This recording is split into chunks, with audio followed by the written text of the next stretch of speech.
The Underdogs, available for streaming next week, Friday, January 26th, exclusively on Prime Video. We're now back with the Rich Eisen Show radio audience. We just saw a clip of the Underdogs again.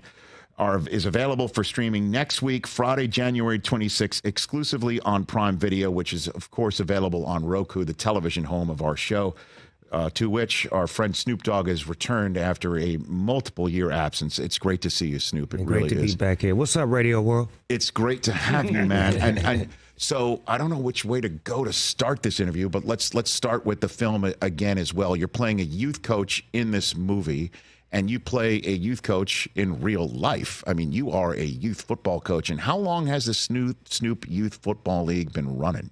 We've been up since 2005. That's when we were established. So we're 18 years and running. Proud of my league, proud of what it's produced, and, you know, it's still going. I remember you coming on NFL Network and NFL Total Access in 05. We had you split screen with Paul Tagliabue, the commissioner at the time.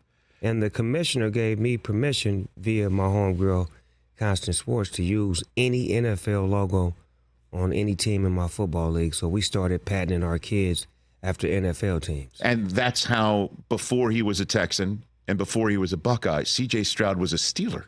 Yes, sir. A Pomona Steeler. A Pomona Steeler. Yes, sir. And there, look at that kid on the screen right there. Look at that fresh-faced. Was he 13 at the time? Is that what he was? 11, 12, 13, he played in my league. As a Steeler. Yes, sir. You know we the Steelers, baby. I know that. Come on, man. Now, that's the question. Like, did you put a kid that you saw has got the chops? You put him in a Steeler uniform, Snoop? Come on, Rich. You know that's what I was coaching the Steelers. I made my program and my organization the Steelers, the Pomona Steelers, because I'm such a diehard Steeler fan. But it was multiple teams in my league that were outstanding, that produced some great kids. The Compton Vikings produced Lenore and Keyshawn Mixon. The L.A. Demos produced Romeo Dobbs. So it's a bunch of kids that came out of my league that played for multiple programs. And how about this weekend for both of them? Obviously, Stroud and Dobbs. I'm so excited watching these games now. I don't even watch for the win of it all. I watch for the thrill to see that these kids have turned into grown men, and they playing big roles on these teams. And they used to these bright lights because they were put in these positions as kids. So now when they get to the NFL in these bright light games, it's not a surprise that they're having these big games because they was brought up in these situations. You know, and I, again, knowing you, Snoop, like, obviously you want these kids to succeed, but you also know it's important to see them on stages like this so your youth league can, you know, continue and keep on giving the opportunity to a bunch of kids that are out there. What is it like for you to sit there wherever you're watching these games and see Stroud be the clear stud that he is, and Dobbs coming up with a game that, you know, the Packers haven't seen since Devontae Adams was doing it for them? This is like, it's like a proud father, you know, because every kid that plays in my league is considered my baby, because more than likely they come in as babies and they leave as men. So they may outgrow my lap, but they'll never outgrow my heart. So they're going to remain babies to me. So when I see them, watching them, doing their thing, I'm just so proud, so happy. The fact that they stayed true to it, that they stuck to it, that they got good at it, that they studied, that they became great at their craft and not just took it for granted. And shout out to them for being on their job and doing their job. Well, they're certainly doing that. Do you reach out to Stroud every now and then? Do you speak to him? I seen CJ when I was in Houston. I had a show and he came to see me. Mm-hmm. And this was like in the preseason when they had lost a couple of preseason games. But I could just tell that he was so, you know, laser focused on what he was doing. And he's such a spiritual kid. He's so positive. That's what I like about him, is that he's pushing a different narrative than a lot of these other guys in the league. He's pushing a real narrative of spirit, love, and just being a voice of positivity. Well, in terms of his personal life as well, I mean, a lot of folks might not know the story about him and his dad. And was that something going on when he was part of the Snoop Youth Football League? Yes, sir. My guy, Coach Superfly, stepped in and became like his coach, role model, to assist with his mom and assist with his family. So, you know, in my league, it takes a village to raise one kid. And the beautiful thing is we have so many great coaches and mentors and people who value these kids' time and put time into them. So when we see these guys successful, it's a group effort. It's a lot of people that put in that time and effort, and we just proud to be connected to these kids. Yeah, and again, it's just when I speak to Kurt Warner and speak to him about Stroud, he doesn't talk about how he's great as a rookie. He's talking about how he's great as good as a veteran quarterback in the NFL right now. Like the stuff that he's doing, that he's putting on tape, that he's putting on the scoreboard, is stuff that some of the other veteran quarterbacks in the league are not doing right now. It truly is unbelievable. Shout out to the Snoop U Football League for coaching these kids up, man. They said we was a league that was ghetto in the beginning. Now they know we really be coaching. So shout out to all of the coaches out there. Great work. Keep it up. And Prime was also in on the Snoop League for you know, a me while and Prime, at the start. Prime, we've been doing this for a long time. He's moved up to the collegiate level. I stayed down on the lower level. But Prime has always been my friend. He's always been involved with kids. He's always helped me as far as coaching. We've coached against each other. We've coached each other's kids. That's what we do as men. We try to bring the best out of these babies because we both love being there for those kids. We were just talking off air, but might as well bring it on air right now. Snoop Dogg here on the Rich Eisen Show. The Underdogs available for streaming next week, next Friday, exclusively on Prime Video, which you can see right here on Roku. I tell the story a lot about how Dion loves coaching and loves being there for kids. Talk about it all the time. And the story I tell all the time is that he, on the night that it was announced he was going into the Pro Football Hall of Fame, was not there at the announcement itself because he wouldn't show up until he was done with his practice that he was running for his youth team at the time, because he would not, even for the ultimate personal moment and achievement, give an ounce or a whiff to the kids that his personal moment was more important than their team moment collectively. And I tell that story all the time, and how the NFL Network's like, we'll send you a car, we'll send you this. And he was pissed on the night that he was getting his ultimate achievement coming. And he showed up with his whistle on and his coaching gear on, just like, and we had to settle him in when he finally showed up to get through being angry about going. And he was practicing to take on the Snoop Dogg All-Stars. And you were at this practice as well? I was at my practice with my team. He was at practice with his team. And this was like, I believe, the day before the game. So he was intense because in his mind, he was coaching against a great coach and a great team. But he had the advantage because he'd been doing this longer and he'd seen my team and I hadn't seen his. And when he got back from that thing with y'all, he called me and he was like, man, they tried to mess my game up, D.O. They tried to throw me off. By the way, it was a Hall of Fame announcement. He thought y'all tried to throw his game off of me.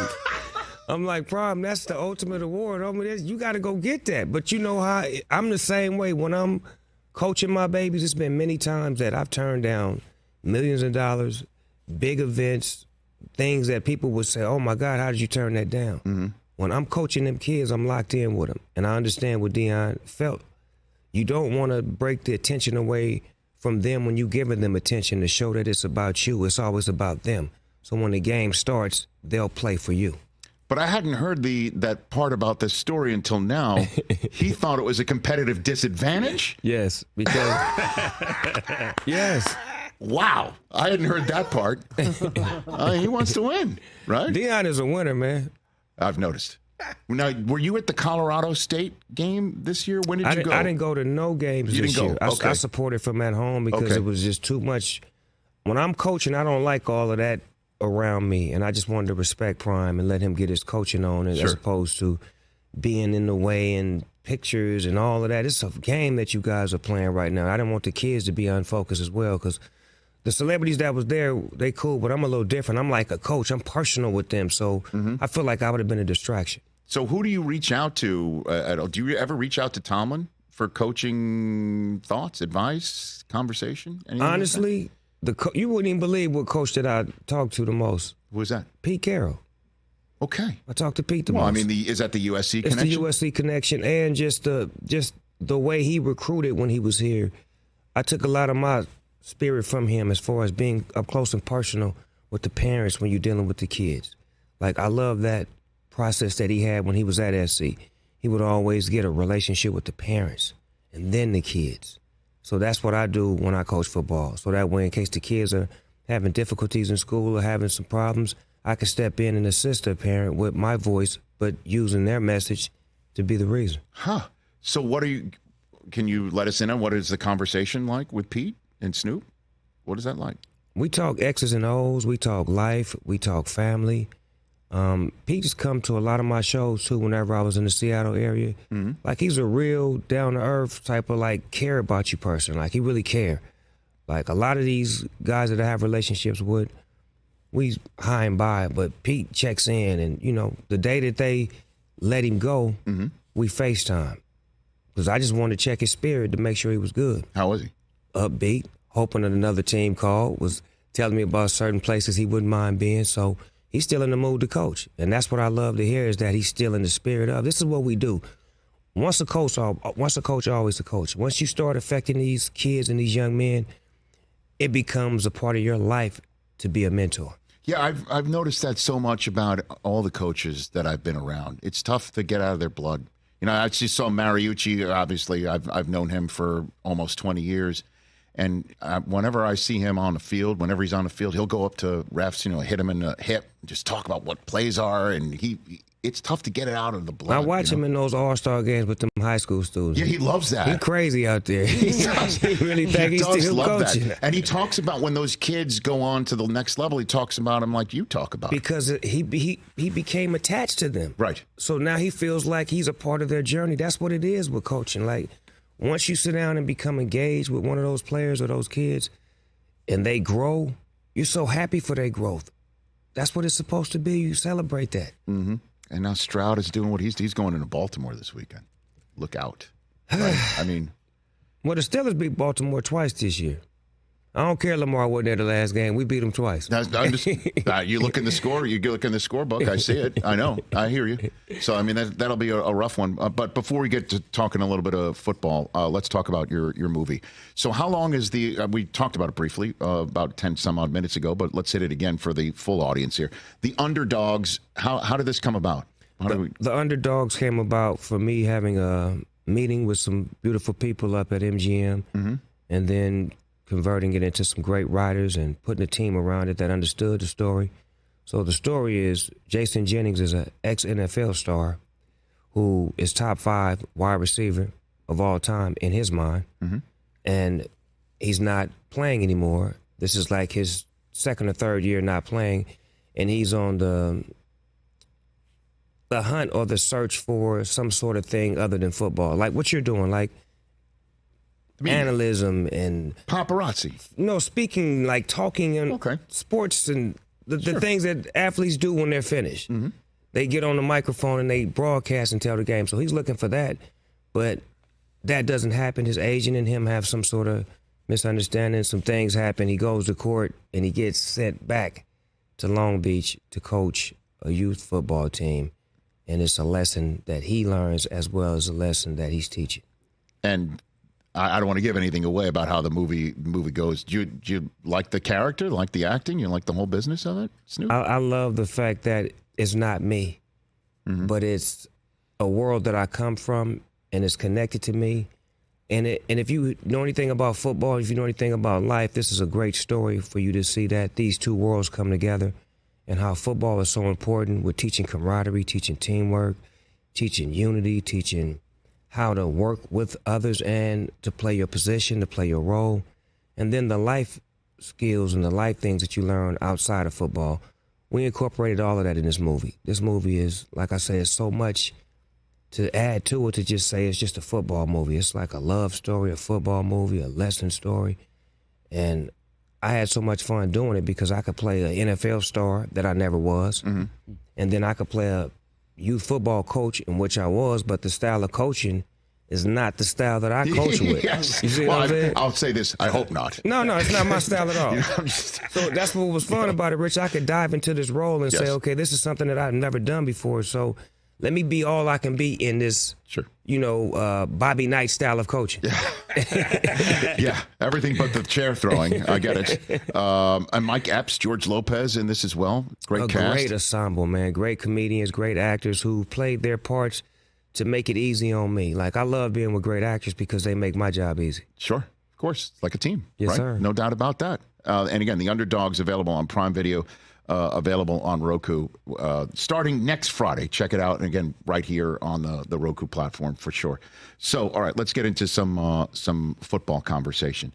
I have been talking about Mike Tomlin from here, and I got a little bit in the hot water with folks in Western Pennsylvania. They don't like when you talk about Mike. Well, I said that they'd be out of their. The words I used was out of their friggin' minds if they wanted Tomlin gone.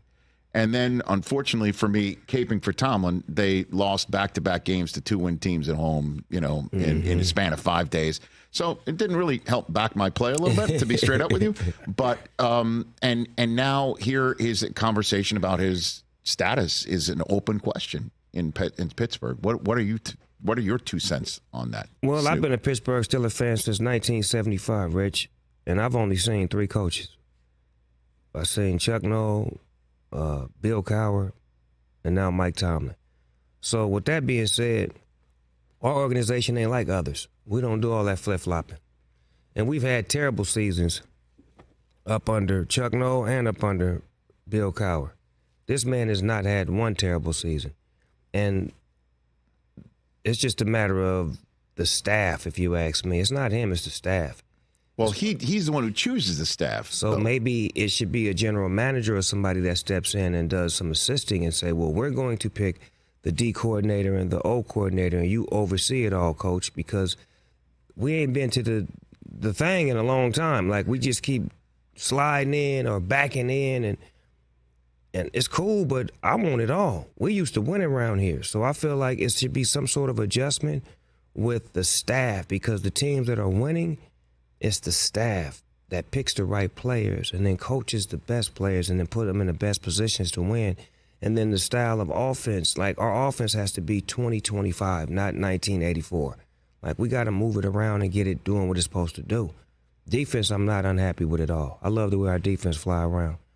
But as far as like our offensive look, I think it could be a lot better. When you think about the Bills, the Chiefs, the Ravens, Lions, the Lions, yeah, just the way like they moving Amon St. Brown around, like use your players and move them around. We got too many good players not to move them around. So that's what I was saying before.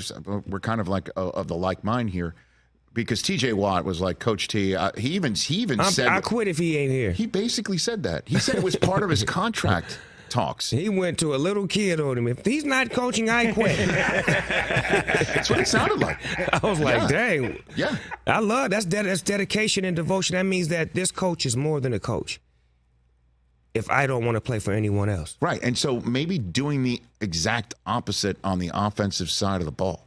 Yes. Because, the narrative, and we always talk about narratives at my alma mater at Michigan, is Harbaugh around 2021 decided, all right, I'm going to get a whole bunch of new younger coaches in here that are more plugged into what I guess is newfangled or is, as you said, 2025. Yeah. I noticed you didn't say 2024. Yes, sir. You're already looking 1 year down the road. And it helped change things. There's no doubt about it. It helped change things. The way those coaches thought for Michigan this year and the past couple of years, you could just see. Yeah. They took advantage of what was on the other side. Some coaches just coach to call plays. A great coach is going to coach to outdo what's on the other side. Like, if we can outrun y'all, we bigger than y'all, we stronger than y'all, we're going to run the ball 37 times. Yeah, right. If y'all don't have no DBs, then we're going to throw on y'all. But it's not going to be, we just going to be throwing to try to look good when we can actually run and get 28 points and be up by 21 with 2 minutes left. Like, smart coaches, like, I look at a smart coach like this too. When it's third down or when you down, are you trying to win or are you just trying to throw the ball in front of the chains or behind the chains? Yeah. I look at that a whole lot. When they third down and then you throwing the ball, it's 3rd and 6 and you throwing the ball 4 yards. If it's 3rd and 6, you need to be throwing at least 7 yards. That drives me nuts. I hate that. Throwing behind the 6, throwing behind the line of scrimmage. Rich, when you got to get to the sticks. You ought to hear me cussing the TV out. I hate that. You throwing it behind the line scrimmage, even, not just behind the sticks. You're throwing it sometimes behind the line of scrimmage and saying, let's block and try and get 7 yards from 2 yards back. I also don't like, while we're going there, I'm more old school. I don't like going in shotgun when you need a half inch. Why not getting a... Yeah. What are you doing? I know that. I'm the same way. We're back 4 yards now. What if he misses the ball? That's 8 yards. That drives me insane, too. So what are your 2 cents on Caleb Williams? What do you know of him and what you can tell folks about him at the next level, best you can tell? Well, I'm a friend of Caleb's. I love him on and off the field. I feel like he's a young version of Patrick Mahomes. I don't know why, but I just feel like when I'm watching him, he just feel like Patrick Mahomes. But the key to Patrick Mahomes is he's got a great coach, great system, great play calling, and players to assist that. That's what's going to be the kick to Caleb. Where does he go? Who's the coach? What's the system? And who are the players he's throwing to? Because look at Bryce, amazing player. Went to the Panthers, no bad coaching, bad system, players not at the par. He looks bad. Look at CJ, good coach, good system, nice receivers. He looks like top 5 quarterback. So all of that is important. And I think back to Elway, Manning, not Peyton, but Eli. How they was like, oh, I ain't going there.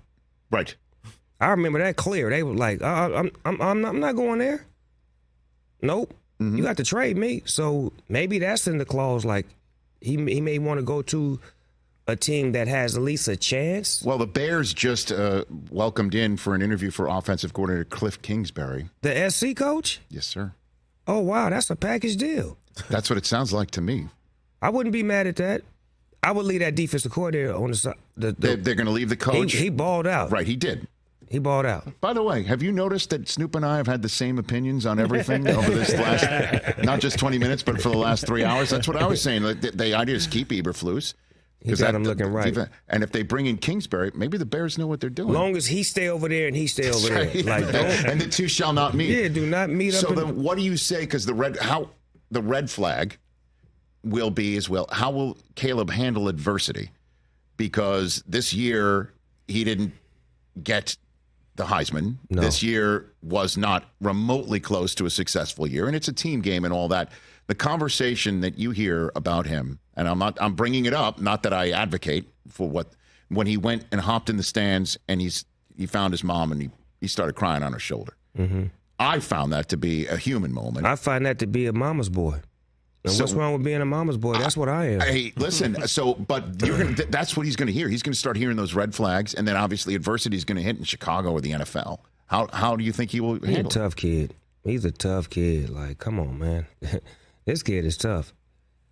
Like, certain kids are made for this. You know what I'm saying? Like, he's built for that. You know what I mean? I think he's built for anything that you're going to put in front of him, because you didn't think that he was going to win the Heisman when he got to SC that year. Nobody did. We just thought he was going to be cool. But when he did all them things he did, but then after you do that, then there's expectations. Mm-hmm. So now there's no expectations. So all you got to do is go out and ball and do what you're supposed to do. One of the funniest things I've seen you do in recent years was doing the Olympics with Kevin Hart. Is one and you and Kevin reacting to, what was that, the dressage, the horse? Yes, sir. Would you say the horse was pimp walking? He was crip walking. Is one of the funniest things, you and Kevin reacting to the did you guys see this? I think it was Sarah's idea. Was it Sarah? Are you serious? Yeah, I think so. Yeah. Sarah Tiano was she was one of the writers on that, and I think she came up with. What up, Sarah? So you reacting to some of these, because some of these Olympic sports are just, I don't know who created these. It's out of sheer boredom, right? Like let's have this and call it a competition, you know. So what sport would you want to call if you could call any sport? What sport would I want to call if I could call it? NASCAR. Really? Yeah. Why? Because the cars be going so fast. It's like fast paced, and I'm so laid back and so in pocket. I wonder if I would get high intensity if I would turn up rather than stay in pocket. Okay. So it'd be a different version of me. Oh, just a different version of you. Just then the adrenaline, the voice, the attitude. And the races last a while, though, so you can, you know. Be popping for a while. I think NASCAR just got on it right now. Right. For sure. Well, there's an event at the Coliseum in a couple weeks. Before we go any further, shout out to the Michigan Wolverines. I know you're a diehard Wolverine. I hadn't seen you since y'all won it all. I've seen many seasons with y'all almost doing it, getting close to it. Y'all finally got over the hump. Congratulations. I know that made you feel good. Oh, you have no idea. You have no idea. All the guys here on the set, TJ in particular, behind you, has been telling me I need to say it with my chest. You should. I mean, like, come on, man. When the Lakers win, I'm just gonna leave it alone. You know what I'm saying? Like, you got to do something, man. You gotta let it be known. Oh, M tattoo right here, Rich. Come on, quit playing. Yes. Harbaugh says he's going to get a tattoo. You gotta match him. Come on, dog. You've been down with the program just as long. Don't play with me. Do not play with me. Well, I mean, I use my voice rather than my skin. I need to see it on your arm right there when you pop up when you say, "Hey, Rich, what school you?" Act like you know. Like, you got to pop on them. Quit playing. Okay. All right. You must know some folks in the area that, I'll get you plugged up, man. Get you right. Come on, Rich. Hey, listen, if Harbaugh comes out here to coach the Chargers, maybe it'll get a 2-for-1 deal. Easy call. Yeah, it was amazing. Honestly, I don't know if I've ever felt that. I was at the Rose Bowl with my family, with my wife and my kids, seeing that there at the Rose Bowl, beating Alabama, retiring Nick Saban, then going ahead and getting the Washington coach. But stop in Alabama. That part right there. Come on, Rich. How was your heart beating in that play call? Oh, my God. I did my cardio just sitting there watching it, Snoop. Oh, that was really off. I couldn't even believe that we were there at the Rose Bowl and beat Nick Saban, and then he retires, and then the job is taken by the guy that we beat the following week in Washington. So, we retired a couple coaches. Good job, baby. Does that saying it? I'm not saying it with my chest. Great job. You saying it with your chest. Thank you. So what's your 2 cents on the Cowboys sticking with Mike McCarthy? I got a lot of friends that are Cowboy fans, and they are mad about it. Like, all of my friends that are Cowboy fans, they mad at the quarterback and they mad at the coach. I'm not a Cowboy fan, so I just watch football for that reason. But I have a lot of friends that play for that team, and I, hope they can get over the hump sooner or later, because they do have a good team, and we expect more from them because they're America's team. Who do you think's going to win the Super Bowl? Who's making it and who's winning it? That's going to be a hard one, Rich. I don't know right now because it's not a for sure like one to me. Like, nobody's a 1-1. If you think about the Packers and the 49ers, right? The way the Packers just played this week, I wouldn't be surprised if they shook up Frisco. Then you think about the Buccaneers and the Lions, right? Baker Mayfield on one right now. I'm looking at all the under teams. I ain't looking at the over teams. Well, it's your movie's called The Underdog. Exactly, so I got to go with the Underdog. Understood. And then you talk about C.J. Stroud against the Ravens. That's a hell of an underdog right there. But CJ may do it. His team may do it. They young, they inspired. DeMarco, he's got them pumped up. So who's the underdog between the Chiefs and the Bills? It can't be Mahomes, can it? It's never P. Diddy, baby. It's it's Josh. Because Josh ain't did it in that moment. He's done it in the regular season, but this is the moment, and the pressure's on him. To me, the pressure's on Josh. Patrick got how many rings? 2. Say that again? 2. Okay, then. So until you do, you have to. He's the monkey on your back. I'll say this. Joe Burrow did that. Even though he didn't win the championship, he took that monkey off his back, because Mahomes is like what Brady was in the AFC. You have to go through him to get it done. So until you beat him, you ain't going to get it done. So if your best guess was who's going to make it in Vegas? Vegas, I would go with best guess? Baltimore, Frisco. Yeah, I took the 1 seeds too. Look at us. We're literally lockstep. I took the 1 seed. I took the 1 seeds too, but it's so rare that the 1 seeds make it, let alone in back-to-back years. That was 1 seed versus 1 seed last year too. Real question. Yes. How do you think that 2 weeks off is going to affect the Ravens and the 49ers playing these 2 hot teams they just played? Great question. It's really 3 weeks off because neither of them played. That's true. In week 18. 3 weeks? Yeah, well, I mean, the Ravens hardly played. I know. I'm sorry. No, it's I know okay. they still talking want about the weeks. But that's his point. Is a lot of the starters didn't play week 18 for both the Niners is that and good the Ravens. Or bad? Well, for McCaffrey, who was hurt, I think it's good. It might be bad. I don't know. These are great questions because you want to talk about hot teams, Texans and Packers. And their rhythm is on. They in step. They route running. Their defense. Their place to be. Like it's not a catch up. It's like I'm there right now. I've coached football, And when we have a week off or something like that, somebody drifting away, he ain't paying attention, he ain't as fast as he was, he ate too much, he didn't stick to the script, something is going to go off in them 3 weeks. And also, they're taking on not just hot teams, but young teams that don't know what they shouldn't know. Don't care. Right. They don't care. Right. Okay, so I'm with you on the Ravens and the Niners too. But man, it could Anybody could do it. It could be Texans versus Packers, or Lions versus Chiefs. It could be just all of that, just like Week 1.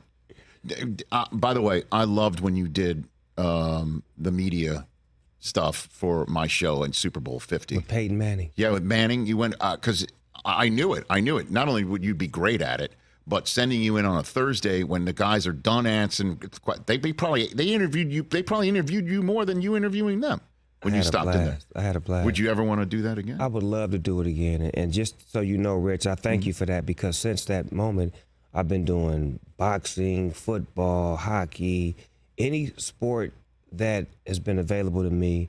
I believe that was like the opportunity that they seen that I could actually do it. So thank you for giving me the opportunity to show that I could. Are you kidding me? You were awesome. Like, you were legit awesome at it. You knew the right questions to ask. I mean, and you're Snoop. I mean, you walk in there and you certainly are going to be able to cut the line. You know what I mean? Not that you did that, but when you walk in, everyone notices you when you walk in the door. So I'd love to see if you're up for doing that again. I'm down to do that. I would love to do that, man.